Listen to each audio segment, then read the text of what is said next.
Sir phone தூக்காதீங்க sir.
புத்திசாலித்தனமான போராளி, தைரியத்தின் champion, மருத்துவத்தின் மாஸ்டர்.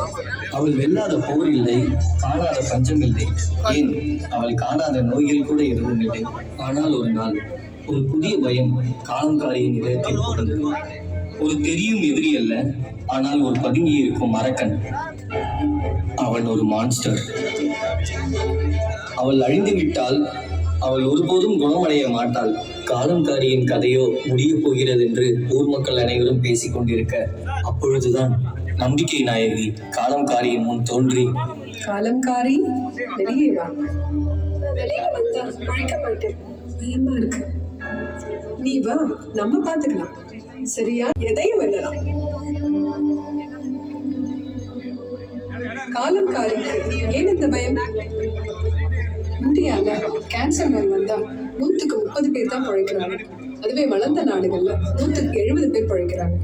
இதுக்கு காரணம் என்னன்னு கேட்டா, ஒரு பக்கம் கண்டுபிடிக்கிறது லேட், இன்னொரு பக்கம் கண்டுபிடிச்சாலும் இதுக்கு தீர்வே இல்லைன்னு வராம இருக்கிறது. இது ரெண்டையும் தாண்டி வந்தாலும் இதுக்கு செலவு அதிகமாகுது, ரொம்ப தூரம் போகணும், டாக்டர் இல்லை, இந்த மாதிரி பல எக்ஸ்கியூசஸ். உலகளவுல பெரிய சக்தியா வளர்ந்து வர இந்தியாவுக்கு இதெல்லாம் ஒரு பிரச்சனையா? சரியான வைத்தியமும் நம்பிக்கையும் இருந்தா இதையும் வெல்லலாம், எதையும் வெல்லலாம்.